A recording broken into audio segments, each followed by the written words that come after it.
have given you a very different outlook on gender from your peers. I mean, I'm a little bit younger than you. But I had two parents who worked full time, which was just about right for my, my era. But I would imagine, in 1974, a mom who works and a dad who makes the peanut butter and jelly was still like a slightly revolutionary idea. Maybe not so much on, Stanford's campus where. It's funny because it might have been, but the 70s were a pretty revolutionary time. I've heard. I wasn't alive, but I've heard. One of our neighbors was like the naked man, and he never wore any clothes, and he would open his door, naked. Yeah. And it was also California, to be fair. So. I mean, it was California. The 60s were over. The 70s were underway. I think the Reagan era and the horrors of of HIV/AIDS hadn't yet hit. The Vietnam War was over, and it was this very strange, remarkably fertile period. And also, interestingly, in the 70s in California, there was this technology thing.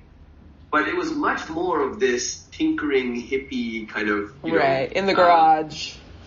Yeah. Yeah. So, I mean, for example, sorry, 1 second. Just give me 1 second. Sorry. No problem.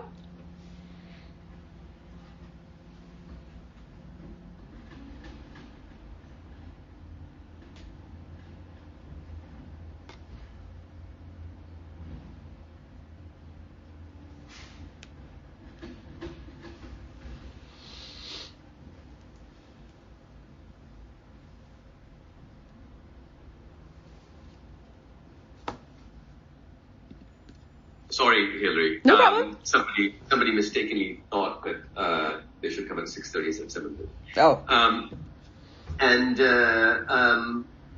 So I remember all sorts of interesting stuff like this. There was this friend of my parents who was into computers, and computers seemed like this very strange, futuristic kind of technology. Oh yeah. This idea of this personal computer and this like video game. I remember going to people's houses of grad students, and there would be like the embryonic beginnings of what would become this sort of computer revolution. Where around you could see this like these sort of nerdy barefoot computer coding like PhD. And of course. I mean, one shouldn't overly idealize it. Like, California was, of course, a hub of the U.S. aerospace and defense industries even then. Right. But I think that one of the big changes is the enormous wealth that's been created in that zone between Stanford and San Francisco has really transformed the place. But the beginnings of it you could see. There was all the graduate students from all over the world. So the technology companies on the main road. The people talking about the future of technology. That stuff was happening. Yeah. But in a kind of utopian, hippie-ish way. One thing that was very interesting was I don't remember anybody talking about money. Yeah.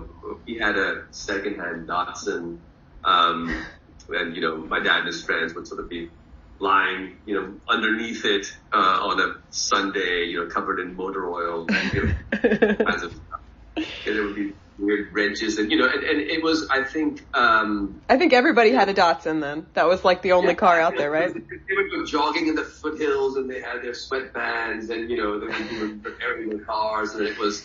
Going camping, and California was full of all these amazing places, Big Sur and Yosemite, and money never seemed to be much of an issue. Right.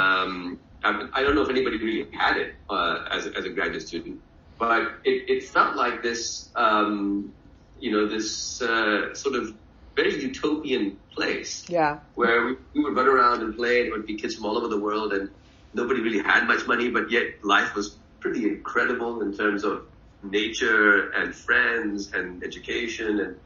And, so I suppose in a way, I look back at the 1970s, that boyhood that I had in America, and have always wondered, how did it go wrong? Like, the future that we saw so obviously stretching forward from that point was just not the future that actually occurred. Right. But yeah, I really look back at those 70s years in California as an incredibly idyllic and optimistic and happy time. Did you feel like, could you sense a change in terms of, I have to confess, this is where I confess, I don't know a lot about the political history of Pakistan in the late 20th century. I mean, I obviously know the broad strokes of things, but when you went back from California to Pakistan, did it feel incredibly different to you? Like, you knew that this was a different kind of society and that people were, like, restrictions would be different and behavior would be expected to be different and all those things? I mean, I can sort of encapsulate it with one observation that I've made to my mother. And I referred to some people I saw, and I said, are those people slaves? And she said, no, those are servants. And, oh my gosh. And for me, in a sense, that really encapsulates just what a jarring shift it was, right? Like, with my, I guess, American cultural background, I had no idea who are these people who clearly look, very poor. They seem to be doing other people's bidding. Mm-hmm. They're speaking differently. They look different. They're dressed differently. Like, what is this? Yeah. Right. And I had no, coming from a not a non-wealthy sort of utopian graduate school West Coast. I never heard of a servant or seen a servant. Right. But I heard of slavery, and my initial impulse was, is that what this is? Mm-hmm. Whereas I think, a middle-class urban Pakistani life is replete with servants. Right. And so, I mean, that was, I mean, to give you a sense of just how different it was. And everything was different. Mm-hmm. So, my trapper keeper was dysfunctional because the paper was a different size and had 2 holes instead of 3. Mm. Got a cut. There was no Bactine, that didn't sting. There was this very stingy kind of alcohol. Antiseptic. Yeah. The milk smelled like bizarre. Yeah. And a very strong smell. I mean, I couldn't stand it. The bread was different. There was no like frosted flakes or any of that kind of stuff. No pizza. Did it cause you to like? I'm imagining that version of you when you showed up in America that sort of like curled back into yourself for a month. And I'm wondering, like, what did 9-year-old Mohsen do when he met all of these incredibly strange, sensory details when you were in Pakistan? Well, I mean, I think, I was pretty probably freaked out by it. I didn't eat that much. It was a bit of a challenge to get me to eat stuff. But it was figured out, I mean, you could always make a hamburger and you could always, and I acclimatized, I think, pretty soon. Right. Within a few months, I was, I guess used to all the food and used to the environment. I mean, in a sense, I lost a kind of, consumer culture and really even more than consumer culture, a sort of culture. But 2 things happened. One was that I went to an American school in Lahore. Okay. And the American school is very expensive.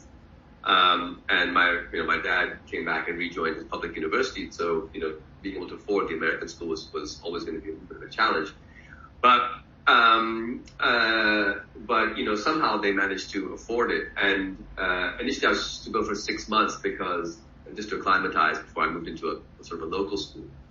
But, I liked it and I didn't want to move. And so in my American school, there were lots of American teachers and, not a majority of international students, but maybe about a third of the kids were international students and 2/3 were Pakistanis. Mm-hmm. And it was